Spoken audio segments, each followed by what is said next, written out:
Welcome back, everybody, to the Men of the Kingdom podcast. It is your host, Kyle Lantis. I'm joined here by my faithful co-host, Aaron Lang. If you're new to the channel, we just want to say welcome. This channel is dedicated to helping men live successful lives according to God's design. And again, if you're one of our faithful viewers and we want to say welcome back. And so I know what you're thinking. A lot of times on this show, we promise we want to have guests on. And today, we're finally living up to that promise. So we're super excited to bring on our third guest in the life of this podcast and to give you a little background of who he is. I just want to welcome him right now. When we think of guys who are living their best lives to help advance the kingdom of God, we both instantly thought of the person we're about to have on. He's someone who instantly made an impact on Aaron's life after meeting through Salt City Church, and I know from the short interactions I've had with him, he's also impacted my life already. That's why we're super excited to have him on here. He's a prominent figure at Salt City Church, and not only that, he's a newly married man. Help us welcome Travis Manderfield. Woo! Let's go! Man! T-Route. Welcome! Thank you guys. Welcome. Thanks for having me. Man, so we were kind of chatting before the show here, and I asked him if this was the first podcast you've been on, and you informed me that you've already had multiple people now reach out for future shows, so tell us before we start, what's the secret? Well, I'll tell you this. I don't know what happened, but I became a married man, and all of a sudden everyone wanted to talk to me. And so I'm sure it's just to learn what not to do when you get married. But I will say this is the best podcast I've ever been on, best studio setup I've ever been on. I'm excited to do it. Thanks for having me. That's awesome, man. Well, I want to jump into it because I know Aaron and I have a ton of questions. And I think before we do, just to give the viewers a little bit of background, I kind of met you through Aaron and through Salt City Church. But why don't you kind of talk a little bit how you guys even met or why we're here today? Yeah, so I'll start because I know Trav is one of the most humble guys I know. I was even just thinking as we were talking before the show, and he's telling us about some of the stuff he has going on, and just hearing him talk, I always learn from his humility. I think it's a great thing, you know, especially if you're a young guy watching this. So Trav's a big deal at our church. You mentioned it. I'm sure you'll allude to it during the show, but Trav has brought probably more people to faith at our church than dang near anyone outside of our pastors, like our literal like elder leadership at our church. And if you met him and you talk to him, he's just super normal, down-to-earth guy. But he just has so many gifts that I hope you guys can find value in. Really near and dear to me is that there's no way we'd be doing this show without you. So when I first moved up to the Twin Cities, I kind of was familiar with faith, had my toes dipped in the water, but I was definitely not a Christian. You know, my life didn't look like that. It was not on my heart. It wasn't in the way I live. And I just will never forget you coming to my apartment. You know, I'm trying to talk about the Vikings, our grad degrees, you know, girls in our connection group, literally anything and everything.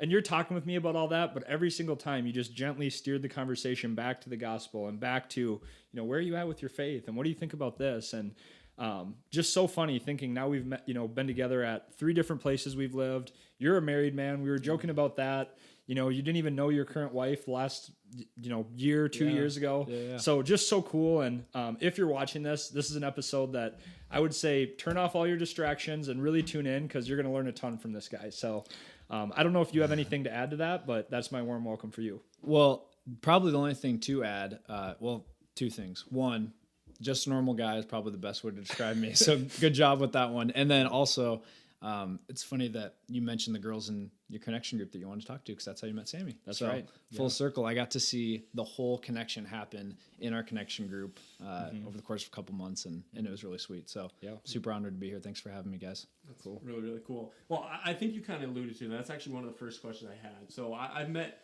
Trav a little bit. I remember, you know, Aaron and I have been friends for a long time, but I remember when he first came to Salt, or he started going to connection group, he's like, man, I met this guy named Trav, one of the coolest guys I've ever met. Like, seriously, he was just raving about you. So I obviously think the world of Aaron, and he's always had a good judgment of character. So when he kind of told me about you, I'm like, okay, I got to meet this guy. And now I'm leading a connection group, as we've talked about in previous shows, and probably, no joke, 50% of the guys, probably some of the girls too, I'm like, how, you know, like Trav, like trying to connect dots. Oh yeah, Trav's great. He helped me with my faith, all this stuff. So that's kind of where I want to start. How did you become the guy you are now? What was your upbringing like? Talk to a little bit about, you know, who you are, where you came from.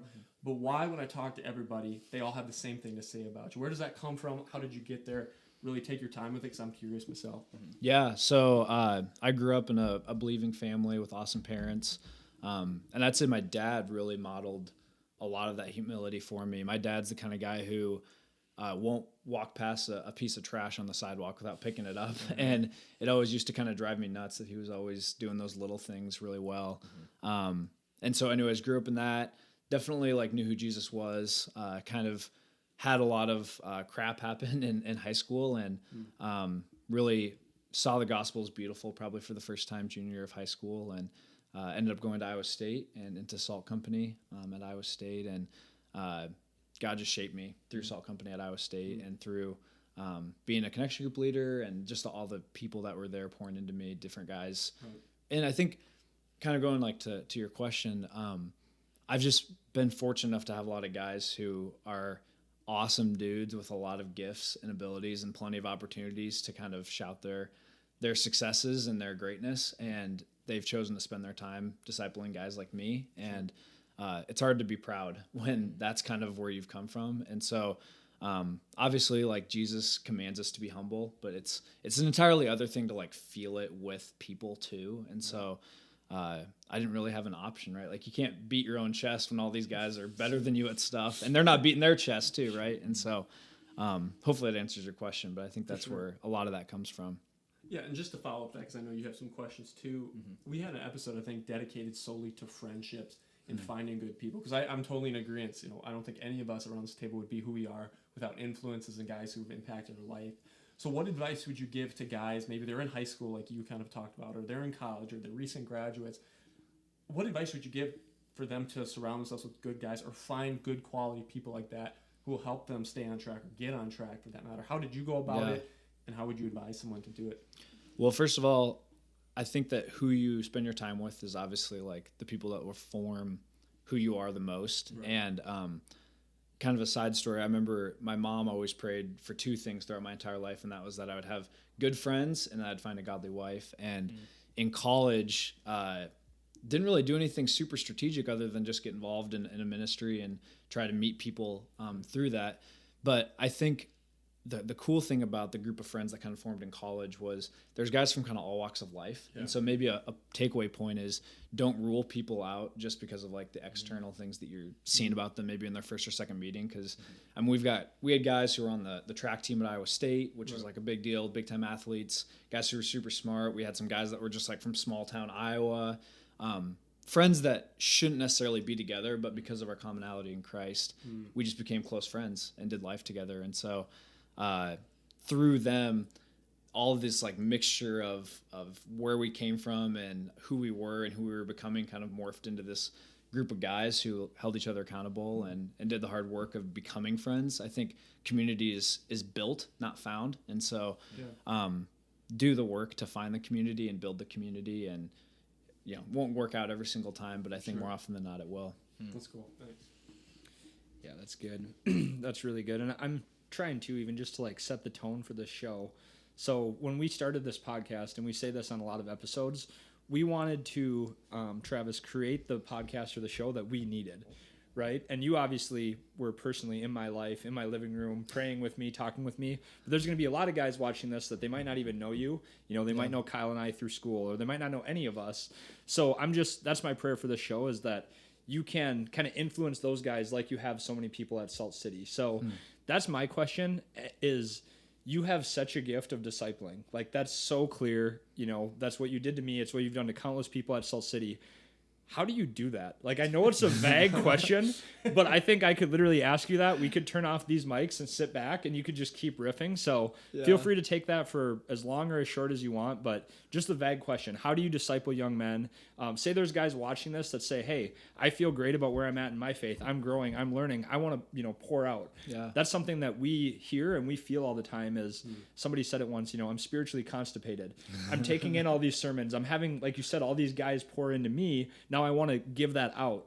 How do you do that? How would you recommend that someone get started doing that? Yeah, that's a good question. I think probably the first place I would start is the parable. I think it's in Matthew, probably in a few of the different gospels, about finding the treasure in the field and selling it all to go buy the field and to get that treasure. And when Jesus is your treasure and you have those moments, right, where like, this is the most beautiful thing in your life, that's the motivation that you kind of have to keep like tapping into, right? Like, because at the end of the day, Jesus is going to change people's lives. Like, I've heard people give like the best sermons I've ever heard, and the guy next to me was like not a believer, like nothing happened, right? And so like if the Spirit of God isn't like gonna do something in that moment, like I'm not going to be able to explain something better than like what this pastor did or, you know, whatever the situation was. But I think like the most tangible thing, at least for me, is just like, you got to just show up. And oftentimes that looks like making sacrifices. I think like a story that comes to mind is there's one time I was leading a connection group with Salt Company, our college ministry up here, and we were getting solidified. It was like a new group, a new ministry that was planting. So we kind of had gotten through this period of no one really knew each other. Community was still being built very slowly, and we were just getting comfortable with each other, right? And we got to Salt Company a little bit early because my group was doing welcome team and things like that. And there was this guy who was kind of like off on his own, got there really early, sitting by himself. Right. And, you know, the voice inside, he was like, oh, I should go talk to that guy and like see if he has someone to sit with. But the willpower is like, oh, but my guys have started to get close. Like I've actually started to be friends with these guys. I don't know if I want to go out of my way to do this. And I ended up like just going to talk with him, and it turns out it was like his first time there and all this stuff. And it was funny, the pastor gave a message on predestination, and it was like super heady and like none of these like boom, like aha moments. Like there's kind of like more questions than answers, right? Mm-hmm. And the guy came to know the Lord like through this like Q&A style, like predestination, more of like an intellectual sermon than anything else. Mm-hmm. And you know, I wonder like if someone hadn't like gone and sat with him and like had a chance to talk to him afterwards, like would he have that personal conversation to like have accepted Christ? Would he have known what to do with that? And there's so many times obviously when you like don't go where the Holy Spirit's calling you to like go sit by that guy or go do that. But I think faithfulness over time is really the key. And also you learn that like Jesus changes people over the course of their lifetime and not just like in the nanosecond that you want to befriend them and have them come to know Christ. Yeah. And so the consistency of just becoming friends with somebody, I mean, that's kind of a weird story because I didn't really know him at all, but like we were friends for a while, you know, before we started having some of those discussions. And I think you have to be willing to build a relationship over time, and it doesn't come fast, you know, most of the time anyways. So I think that's a good reminder. I don't know if you were up here, Trev, for that Jeff Dodge when he came and spoke. Yep. But he talked, I think we mentioned it before, about his sister, who was one of the most antagonistic people towards him when he was coming to Christ. And over a span of like 30, 40 years, she finally came to know and like broke down after one of his sermons reached out. So to your point, I think in the culture we live now, it's like we want things so fast, especially in the context of like sharing the gospel and loving people well. It could take a lifetime, and sometimes you're just there to plant the seed. Sometimes you'll be there throughout it. Like, you just don't know. So to your point, taking those opportunities to go talk to somebody, whether it's sharing the gospel or in other contexts of life where you're just in the gym, go say hi. You never know. Like some of the like your best friends, if you look back, you're like, how did we become friends? And you're like, oh, it was some awkward conversation in the hall or whatever it was. But I did have a question, because one thing that I often hear, we're all kind of that age now where work and professional life. And I think we have a desire to love people, build relationships, and maybe share the gospel in a work context. How have you balanced that in your life, the professional side, sharing that? Do you go about it? Or how would you advise people who are maybe listening where it's like, I have these coworkers, I don't think they're Christians, but I want to share my faith. How do you navigate that? Because it's a weird area that can be. Yeah, that's a great question. I think first and foremost, like C.S. Lewis says, you've never met a mere mortal. And there has to be like an urgency of like everyone that you see at the office, all the way from the CEO down to like the receptionist lady, is going to spend eternity somewhere. And so that's the urgency. And then the application is, I would try to like just get to know that person as a friend, get comfortable with them as a person. Like don't lead with the gospel, but they'll see the gospel in you if you're following Jesus, right? And so there's a verse that talks about always being ready to give the defense for the hope that you have in Christ. And I think that if you're following the Lord and pursuing after him and reading your Bible and things like that, people see a difference in you compared to the world. And oftentimes that draws people in, sometimes really randomly and sometimes with your effort to it. And when those moments happen of the created space of the decision to invest in whoever that is, spend time with them, do the normal day-to-day things, I've found that sometimes those doors open up and those conversations start to happen where you can give a defense for why I am the way I am, or like what changed in my life that made me this person. And what you're really trying to do is connect God's story with how it impacted your story and how God's story impacts their story, right? Like that's as simple as it is. Right. Like no one's going to fault you if you're explaining like who you are and like how you got there. And they probably will like resonate with some of that with their own lives. Yeah. But if you're just saying your story and you don't know their story, it's really hard to connect that second dot. But if you're willing to share your story and you know their story, then you can make them, you know, those gospel bridges and hopefully deliver hope where it needs to be delivered. I think that's a good point. I think sometimes we try to strategize or have all the answers in terms of, okay, if they say this is how I can counter that point. Yeah. Where what you're saying is like spending time in the Word, loving people while living that out. It should almost, we talk about it all the time, it should naturally flow out. You don't really have a choice when you're living in like God's love. That's what you want to pour out to others. And sometimes it's really, I got to do all the Christian things. I have to read enough, do this enough, and then I feel qualified to share. But at the end, it's doing less and realizing what God's done. To your point, what He's done to your story and letting Him impact someone else. So I think that's a good reminder. And on that point too, like I don't need a PhD in theology to explain how the beauty of Jesus like intercepted me where I was at and transformed the way that I lived. Right? Like if you become a Christian, the next day you can tell someone about that story. Sure. And so you don't need to have all of the answers. You can explain what Jesus has done to you, and like hopefully you have a Bible with you and you can open it up and let the Word of God speak for itself for what Jesus has done for them, right? So I gotta ask a follow up on this. So someone watching this, they're not going to get to know you. Yeah. So you might not know their story, but give us the elevator version. What did Jesus intercepting your life? Like, how did that happen? And how do you tie that back to generically to the viewers because we have people that hit us up all the time. They say, I'm not even a believer. I watched your show. It was interesting. Or you guys are fun to listen to or whatever. But we really do try to drive home that we're not just here just to have fun conversations. You know, like Trav said, you know, if you're watching this, you're not mortal. I hope you picked up on that. Like, you're going to be spending eternity somewhere. That's such a great thing to be thinking about. Yeah. So, okay, 2 parts to that. You know, how did Jesus intercept you? What does that mean?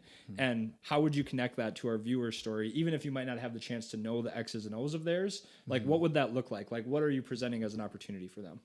Yeah. Well, for me personally, I kind of alluded to it earlier, like my upbringing, and then in high school, I was making some bad decisions and felt a lot of emptiness and loneliness and kind of like exhaustion of trying to maintain dual lives, and had some sin that was just unconfessed, unrepented of, that was just eating me up all the time. And that feeling of just not being able to get out, of being stuck, I think is something that everyone can relate to, regardless of what those details look like. Yeah, I think we've all had that, and until you know Jesus, you're going to continue to have that.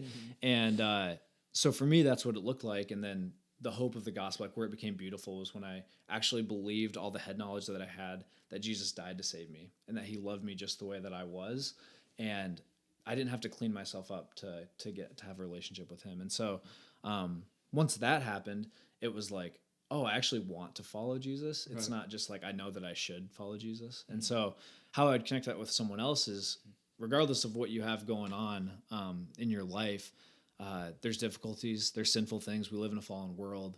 I don't know specifically like what that is, but everyone needs hope, right? Like everyone's looking for that thing to satisfy that craving in their life, and Jesus is it. And that's what I found to be true. And whoever else is out there listening, like just want you to know that too, that Jesus is the hope that you're looking for, regardless of what those details are. So there's joy in that, and it's a fun thing to be able to, you know, explain to people. I mean, gospel's the good news, right? Like that's what it means. So to be able to just share the good news of Jesus dying to save us is an awesome thing. Yeah, that's awesome. So I do kind of want to take a shift here, if you're cool with it. Yeah, I just got goosebumps when he was saying that. Holy cow. I see it, the hair on your neck is raised up. That mustache is standing up straight over there, I think. So a lot of our audience are people who are younger, a lot of singles, some married couples. But as we kind of talked about the intro here, you're a recently married man. So I have a couple questions around relationships. I know I've bounced a lot off Aaron. He's engaged, as most of you know here. Can you kind of give us at least the background of you and Kelly, who is now your wife, how you guys met, and then I have a bunch of questions just around that area of life. I think we covered a lot of the spiritual side. I know it's a lot of bleed-in with both of them, but I kind of just have a few questions for that. Sure. But I just kind of want to get, you know, your guys' story. How did you guys meet? How did you become married now? I think it's been, a year? Or how long have you guys been since you first met to marry now? Oh, I was gonna say I thought you meant a year since we've been married. No. It's been 2 months. So, no, Kelly and I met at a Christmas party. Ugly sweater Christmas Really? party. Was that last Christmas? 2 Christmases ago. It was Got 2. Okay. Yep. Okay. Through some Salt City friends, through our church friends, and we met at this party. And Kelly was not wearing an ugly Christmas sweater because she had come from another event and wasn't sure if she was gonna come, and so she felt super lame that she was there. But we connected and talked for a while, and then we had a party at our house. The 3 other guys that I lived with, all of us were 25, so we had a 100-year-old birthday party. 100th birthday party. No for way. So we did bingo, we did like prune juice drinks, like the Shut up. whole That's whole awesome. deal. I love And so I invited Kelly and her friend, who I had met at this party, and we had put in the Facebook event. Were you at that? Or But I heard the Okay. story. It's Okay. awesome. We put in the description like dress up if you would like to. Just Like, people dress wanted up to as dress an old as an person? old person. Oh, no way. Yeah. So we put that in there. Kelly and her friend went all out, like almost put the wrinkles on their eyes, like had the garb on, everything. What? And they were 2 of the 3 people that dressed up out of this party of like 60 people. So she stood out in both events, and it wasn't too much longer after that we started talking a little bit more and going on dates, and then dated for 9 months or so, and then got engaged last May, and then got married end of October here. So Jeez, that's awesome. yeah, it's great. And I think you said it earlier that your mom prayed for. One of the 2 things was to meet a godly wife. And I think the issue a lot of people have right now is identifying who the right person is, or at least the right qualities. So talk to me a little bit about Kelly. How did you know she was going to be a godly person? Like, what are some of the things you looked for, or you would advise younger guys, or even younger females out there who are looking for a godly guy? These are the things you should be looking for in a potential spouse, because ultimately when you're dating, that's kind of your goal to get to. Yeah. So really, I'm curious, what are some of the things you looked for that you identified in her, and what would you say to people listening? Hey, these are the things you should focus on. Right. Well, a little bit more backstory. So Kelly was my first girlfriend that I ever Really? had. So it's probably more out of like desperation that, You got to make this one work. Yeah. No, Kelly. No way. That's awesome. Yeah. So 27, and Kelly was my first girlfriend at 25. So I guess the key point in that is obviously I was trying to find who that was for 25 years, and had gone through some dating relationships that didn't work out and all that stuff. Right. So feel the pain. I feel the burning, I guess, of people who want to find that, and would just say that it's worth it to wait for whoever that person is. I think, to answer your question specifically, the most helpful advice that I've gotten from like older married couples is you're gonna sin with somebody, and like, who do you want to sin with for the rest of your life? Interesting. And so like for Kelly, as we were dating and getting to know each other, obviously like the goal of dating is to get clarity, right, on if this person is going to be who you spend the rest of your life with. But I would say, like, as you're trying to figure that out, whether that's pre-dating and you're just friends, or within a dating relationship, like, pay attention to how conflict gets resolved and how sin gets brought up and dealt with. Because at the end of the day, like, I've been following Jesus for a little while now, and I know that even if I continue to get more sanctified, like, I'm still going to be sinning in different ways and in different times. But the way that Kelly has forgiven that sin and how she repents of her own sinfulness towards me, it's the most beautiful thing, right? And knowing that, like, when that happens, it doesn't matter who I would have ended up with if it was someone different. Like, we're still going to be doing that same cycle, right, of you're going to fall short of perfection, and you're going to need to bring something up and repent of it. Sure. And how is that other person going to receive that? You know, are they going to hold that over your head? Are they going to remember it for a long time, or are they just going to forgive you and love you out of it? And so we've only been married for 2 months, so we're not the experts, but that was definitely like one of those big things that I think you need to be realistic about who you are, and that same person is going to be who you are on the other side of marriage too. And really focus on, like, being the person that someone who you'd want to marry would also want to marry, if that makes sense. So Absolutely does. Yeah, hope that answers your question. Yeah. That's super good advice. So I think oftentimes, especially now, and I don't really feel like I'm very content where I am, but you go on Facebook, Instagram, every day, someone's either engaged, just got married, or having a baby. No joke, probably 3 babies today I've seen, at least 2 engagements. And oftentimes it's like, man, I feel like I'm behind, or I'm just feel like, you feel the singleness some days. Yeah. So when you were single, you said you were 27 now, right? That's how old you are. So, like, in those seasons of singleness, how should guys be using that time to maximize their efficiency, whether for the kingdom of God, focusing on other areas of their life. How did you kind of navigate that, where you were single until you found Kelly? Now you're engaged, married. Now, how should guys be looking at the season of singleness, and how did you approach that, and what advice did you give? Yeah, another great question. I think for the longest time, I viewed singleness as like a burden or like something that I needed to get out of. Right. And I think kind of like after, like I said, I went through a couple relationships that just didn't work out, and I really honestly got to a point where I was able to like see my singleness as a gift, because I had a lot of those guys from that friend group that I was talking about who were married and had been married for 3-4 years. A lot of them got married right after school, and so like in some ways I really felt the singleness because of that. A lot of the guys in your friend group are married and stuff, but they had responsibilities to be a good husband that I didn't have, that allowed me to be freed up to do things for the kingdom. I mean, that's what this podcast is about, right? So like spend more time doing things for the kingdom. Like you're not going to regret using your free time for that. And like, obviously when you're married, you're still, serving in your church and loving your neighbors and things like that. But I have now a good responsibility of a wife that like my job is to love Kelly, follow Jesus, love Kelly in that order. And then my ministry, whatever is after that. And so you, like right now as a single guy, like you just have, sorry to bring it up again.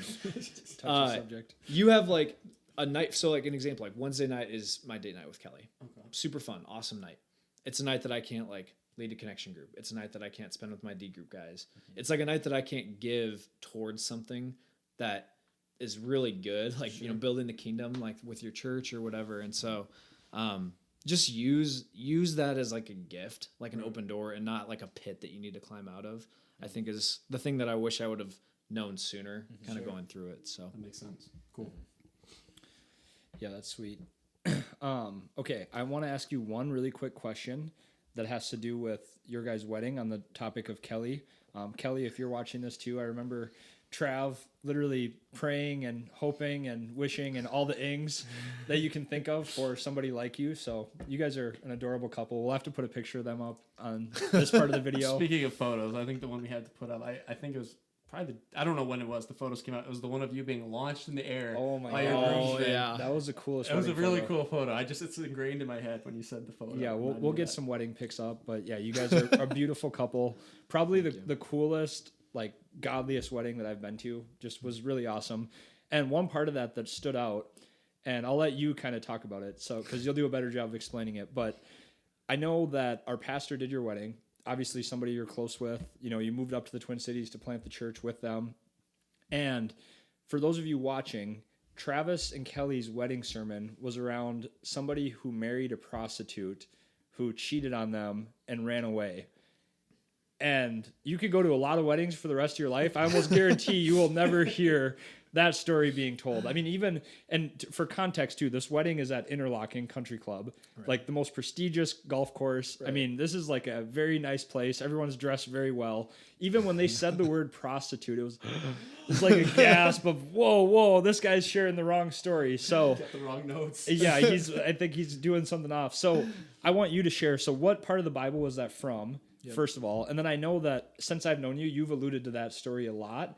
And why does that story have so much meaning to you? What does it mean to you? And why were you crazy enough to have that as your wedding verse? Yeah, so it's the book of Hosea is where it comes from, and like Aaron said, it's the story of Hosea, who's this prophet of the Lord, who God calls him to marry this prostitute, who Hosea knows will eventually leave him again, and he is instructed by the Lord to go buy her as she's doing these prostitution works. And so it's this incredible story of God's love for his people, for us, as we continue to throw ourselves at sin. And it was really a story that I'd heard at a wedding. One of my best buddies got married and they had the same sermon, and just thought it was such a beautiful thing of, like, ultimately at the wedding, what you need to hear is the gospel, right? And like Kelly and I needed to hear that first and foremost, and everyone else in the room needed to hear it.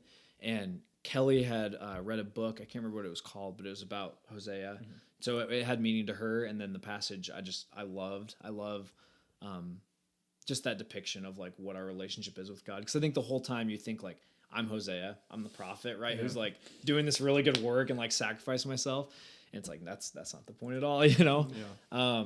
And so anyways, we wanted to do that for the wedding, and specifically at Interlochen, because it was this beautiful venue, and everyone's, dressed to the nines and everything. And just a great, like, come back to reality of, like, even though this day is beautiful, like, Jesus's love for us is so costly. And, like, the cross is, like, it's a bloody cross, right? Like, you can't get away from that. And I think it's easy to think of everything in kind of these, like, really nicely packaged pictures, especially with, like, Christmas season, that we're entering into. And it's not, like, it was a very costly love for God to, like, come down and get us. And so we wanted to be reminded of that first and foremost, because we knew that was going to fuel us having a good marriage, was always being reminded of that. And we heard from a lot of people who were at the wedding. I think there was a guy who came up to Kelly's dad and was like full grown man, I think like in his 60s or 70s, who was just bawling afterwards because the message had like struck him. Right. And someone like him, has been to a lot of weddings in his day. And so to have a message that can like pierce that still,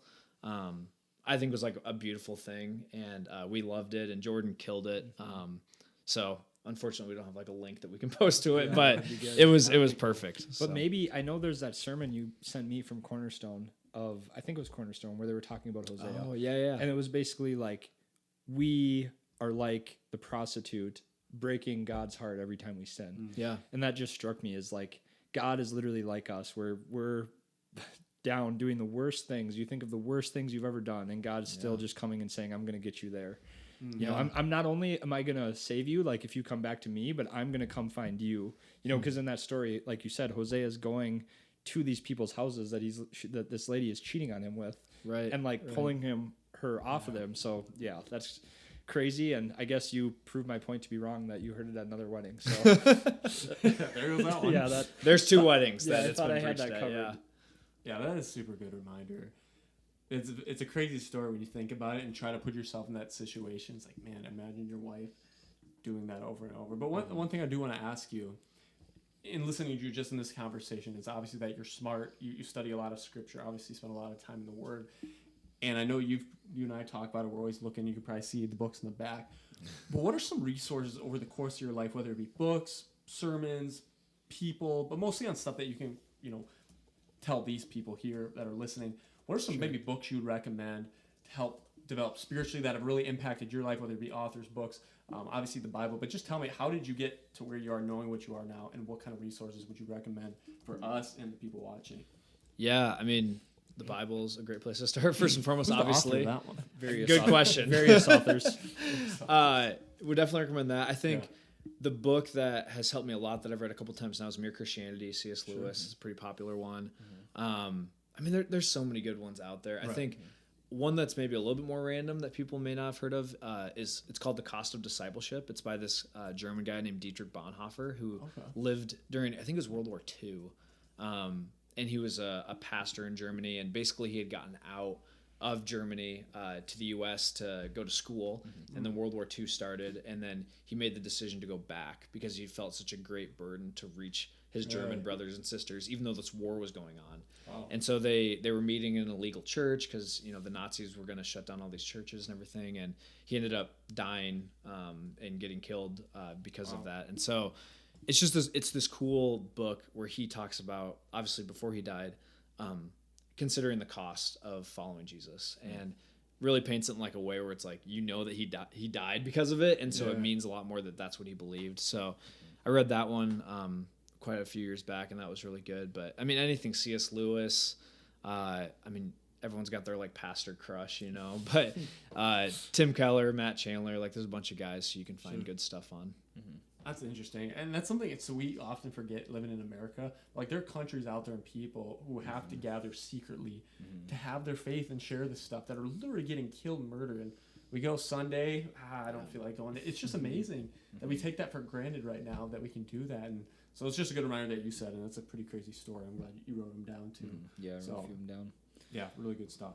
So I've got a lot of questions. We're kind of getting to the power play here with Trav. He had dinner plans. I told him before. I said, Trav, you're not making those plans, buddy. You got to cancel that. You got people coming over. We're keeping you for the full time. So, okay. So we talked about kind of the fun, pretty part of this is awesome, Trav. You've discipled me. Kyle's talking about people in his group who you've made an impact on. But you also mentioned the other side of your story, coming from you were in a bad place. When you met me, I was in a bad place. And that's kind of a theme, I think, is that if we're not broken, we don't need fixing, right? Right. So my question to you is, you're dealing with a lot of younger guys. You moved up to start a church. If you don't know this, our church targets, it's like a college ministry strategically, because we believe that college students are the future and they're the ones who are most in need. So if you're watching this, I don't need to explain that. You have partying, college relationships, just think of all the crazy stuff going on. But my question to you is, what is the biggest struggle that you see in young men today? And if somebody's watching that and they say, wow, that's me, which to some capacity, all of us would probably feel it too, or whatever it is, what advice would you give men to overcome that? And how would you kind of disciple them if you actually personally knew them? Yeah, I mean, that's a great question. I think young guys in particular have this like capacity of like wanting to be challenged in certain ways. And regardless of like kind of how you grew up, like you respond to challenge really well. And I think I've, like you asked specifically, like what are the different challenges that like, you see a lot of guys have? I mean, it can be anything, right? Like sleeping around, drinking, like all those different things. And I think Jesus's challenge to men is like the most compelling challenge of set down your life and your goals and your aspirations and follow me. Like die to yourself and become less. Like those are the things Jesus says to us. And whether that's, I mean, all three of us are kind of like high achiever type personalities, like type A type people. And for us, it means being second to King Jesus, right? For people who want to follow their passions more and are like super into, to like we said, like drinking, sex, like whatever that may be, right. It's set aside your own desires and your passions and your feelings that you may think is like the ultimate thing and follow King Jesus. And so I think that the beauty of the gospel is you're not going to necessarily find like step-by-step ways to walk people through all those different things, but all of them, like it's a craving of your heart to know Christ and to have a call put on your life as men to be all who Jesus like created you to be. And I think what people find is it's not actually a restricting call. Right. I think that's what a lot of people would maybe think of when they hear that. But it's actually a call to flourishing and a call to use the gifts and the abilities that God's given you to make an impact wherever you're at. And the really cool thing about that is like Jesus has equipped you in certain ways and he hasn't equipped you in certain ways. And I feel like a lot of guys feel the need to move outside of their lane, I guess, if that makes sense. And if your lane is this one thing, God has called you to do that really well and for his glory. And there's comfort in knowing that like I don't have to be in 10 different lanes because like Jesus didn't make me to do that. And so I can rest. Like I think you guys did an episode on rest a little while back. Yeah. There's like all these freedoms in that, knowing that like whatever God's called you to, if you're in his word and in his spirit, like just do that really well, and there's peace in that. And I think a lot of guys are just struggling and trying to get things done and do their own thing and make much of themselves when it's like, it's not about you, which is really cool. Yeah. Last question I have here, just on that note, because I know you got to take off. We had, I think, an episode dedicated to this solely too, but what for the people who are struggling to find those gifts? I think everybody has a question. They want to be used, like you said, they want to be challenged, but they just don't know what their passion are or what they're gifted at. Yeah. What would you say are some of your biggest gifts from God? How did you discover them or develop them? And what advice would you give for people who might be struggling right now to know what they should even be doing with their life, how they should be conducting it in terms of what gifts they've been given? Yeah. I think that God's uniquely given me a like way to connect with people. Yeah. And there's nothing like scientific or academic about like breaking that down, but it's just like, I love people. Right. Like that's just how I'm wired. It could play itself out in like a sales type role or, a businessy type thing or what like leadership, like whatever it is. I just love to interact with people. Sure. And so I feel like God's calling to me is just like be involved with people. Right. And so I think if you're trying to figure out what things you are gifted in or passionate about or whatever, I'd say just get involved in your church, like whatever that looks like. Serve in your local congregation, your local body, and just do different things until you find out what you're gifted in. Or if you're not finding something, just stick in one thing and just like ride it out and see if God like builds that up in you. I think the easy thing to do is get really frustrated that you can't like fit, or maybe you're not finding your passion or whatever. But I feel like God talks about where your treasure is, there your heart is also. Yeah. Like you put your treasure somewhere and your heart follows. And so I think if you're willing to like serve the Lord in whatever avenue is in front of you, whether that's like leading a connection group or helping with kids or being a greeter or whatever, like God will use that and he'll like continue to show things. And then also I think a real practical thing is have people in your life who know you and who are willing to be honest with you too. That's good. Because I think you guys have that in your life too. Like that bounce back of I can trust your opinion and this is what this person's saying about me is really helpful too. 100%. So I have a follow-up question, and you might not be out of questions. I'm just going to keep rapid No, firing. please. I'm going to keep them here as long as we can. So my question is that, you're talking about sacrificing and how the story of, you had to put away your desires of wanting to hang out with your friends and go talk to somebody new.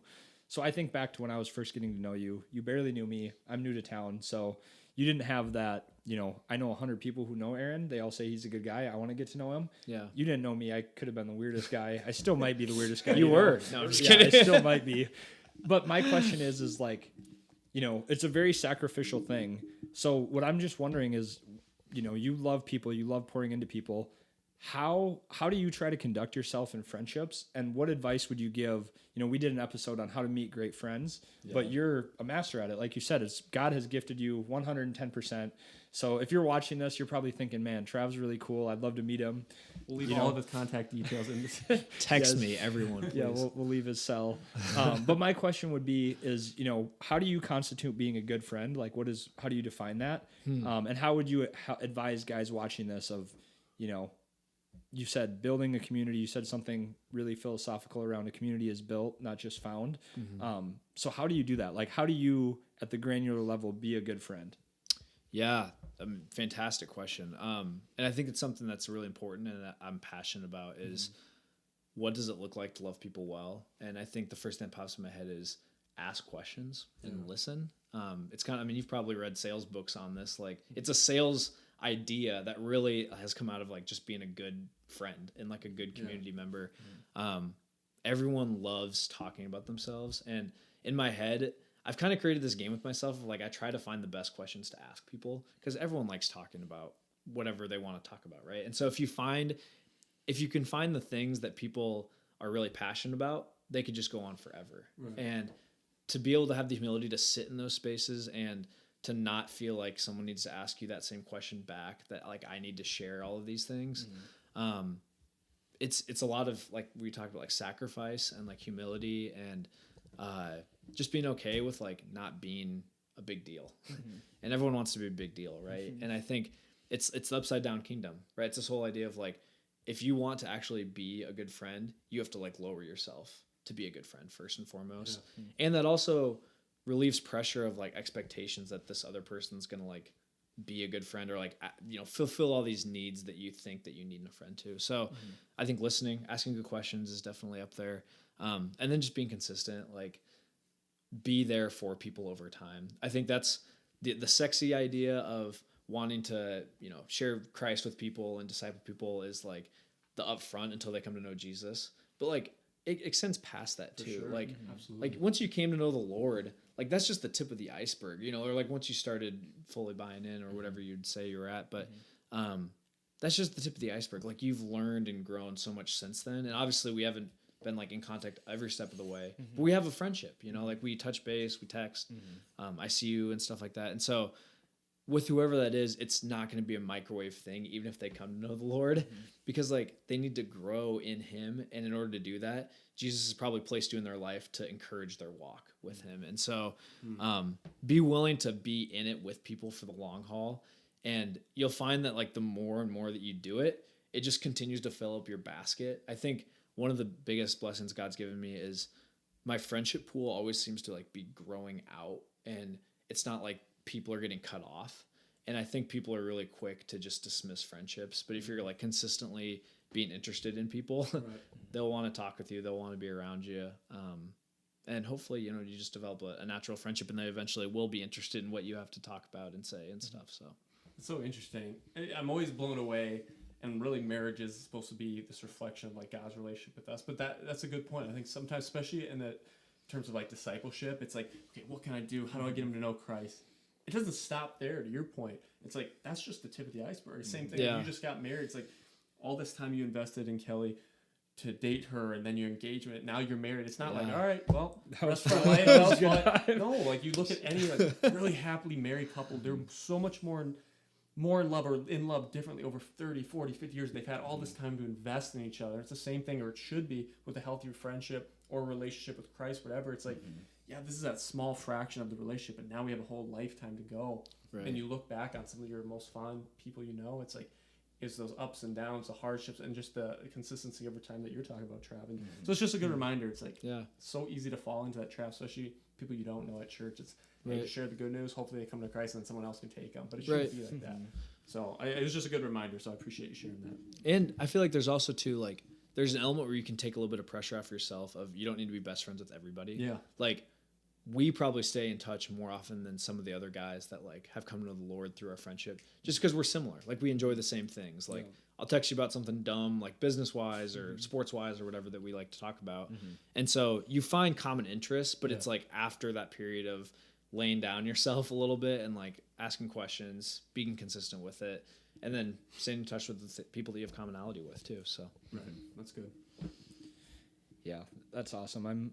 I'm just like so happy right now. Just thinking back to when we first started this, just we had a short list of people of, if we start a podcast, these are the people we would interview, and it makes me so happy that, you know, Dave and Beth were on that list. Sammy's dad, Trav, you know, there's others, but I just hope that if you're watching this, I just hope that it moves you guys as much as it's moved Kyle and I. And honestly, just thank you for being on the show. Seriously. This is super fun. Don't think that means I'm out of questions, though. I'm thanking you, but our work here is not done. So I have one, you know, really, really heavy hitter. But okay, I do have a question too that was going back to, you said, you know, asking the best questions you can. So we've been peppering you with these, but you mentioned a few podcasts before we got on here. If Travis Manderfield had to start a podcast, what would that podcast be about? that's a great question. I'll start out with this. I think I just heard the best podcast idea like a couple of weeks ago. There's this guy, Russell Moore, who's another great person to, if you're looking for content. Dr. Russell Moore, he came up with this podcast where basically he invites people on who have different opinions than him on things, and his one rule is he can't argue with them or disagree with them. So the entire podcast is dedicated towards him asking questions to get to understand that person's viewpoint, even though he knows it's different than his going into it. And so it kind of like really strikes against this idea of like, he's not trying to make himself great. He's trying to understand this person better. And really what he's trying to show is an example of what it looks like to dialogue even when you disagree with people. And so I don't know if that'd be my idea, but I probably don't have enough like intellectual ability or like strong enough opinions to do that. But I think that that's like really cool, or just something like connecting people with people. I don't know if I have any groundbreaking like ideas on what I would do, but just getting people around the table and talking about what Jesus has done in their life, I think would be a lot of fun for me. And so that would have to compel me to do something if it would be fun and to keep it going. Obviously, like making a podcast consistently is difficult when you're not feeling it. So I feel like we have to share Sammy's podcast idea. And I don't want to steal her thunder because I know she's not here, but her idea. It's a good one. What was it? It was to bring on young kids. And what was it? Exactly? She was just going to like ask them like just basically like very open questions and just let them like riff. Nice. It'd be similar things. She wouldn't be like guiding them. She'd just basically be turning the mic on, ask them a question, and just kind of see what they say. Yeah. Yeah. It'd be sweet. It'd be like a comedy show. They say some funny stuff. She's had some hilarious stories. She had has. one kid who wrote her a poem, and she's like, "Thank you. This is a beautiful poem." And the kid said, "I didn't write it. God did." And Sammy's like was in tears at the elementary school. So, do you have any more questions, or else I got the heavy hitter to wrap us up? No, please hit it. Okay. I've been waiting for it too. You keep This alluding is to good. it. I'm like, this is I'm really I'm a good. little worried. No, this is really good. So, okay, there's been a lot of advice here, and I can tell that and I also will say this. I think something Trav has a really good gift in is not just with the people aspect, but he's really good at taking things that are pretty complicated and just simplifying it. So I say that to ask you the question. If you had to leave the viewers of this show, your future kids, somebody one piece of advice, like a sticky note worth of advice, you know, only one thing, what would it be that you have learned up to this point in your life? I mean, just simply that Jesus is the treasure in the field. I think no matter where you're at, and I've been through plenty of seasons now where, you know, the highs and the lows and all that stuff. And I've seen people walk away from the faith. I've seen people come to the faith. Like, you feel that it's like not all about this hype. And at the end of the day, you're going to have disappointments in life. And like remembering that the same God that demonstrated his love through Hosea in that story that we're talking about loves you and me and all of us in that same way. That's the good news that like you have to keep coming back to. And then just remembering that it's worth selling the field or selling everything to buy the field. Cause I think like, it's discouraging sometimes with our world and everything that we have going on politically and socially and everything. So, just remind yourself every day that like the treasure is beautiful and it's worth it, and it's worth selling everything to go get it. And so that's probably the one advice is just the gospel. I don't have anything groundbreaking other than that, but it's the thing that has kept me going and has continued to grow me and to hopefully more and more of the man that God wants me to be and who you guys want to be and who the viewers hopefully want to be. So I'm just thinking how God calls people the fisher of men. I'm going to start calling Trav the farmer of men. He's just out here in the field. I'm from Iowa, so farmers, that's what I'm talking about. It works. Yeah. Well, cool. I know you said it, but we are truly thankful to have you on. I know you have a lot going on. You're busy. Yeah, it's funny when you get to the end of these shows, you just feel really fulfilled and filled up, and you've obviously shared a lot of good knowledge. So we just, bottom of our hearts, want to thank you for coming on. Yeah, it's been awesome. So yeah, we really hope you guys have enjoyed this show. If you have any questions, please drop them in the comments. We would love to hear them. If you have questions for Trav, we will definitely make sure we get them to him, get an answer to you. And yeah, we really hope you enjoyed this episode.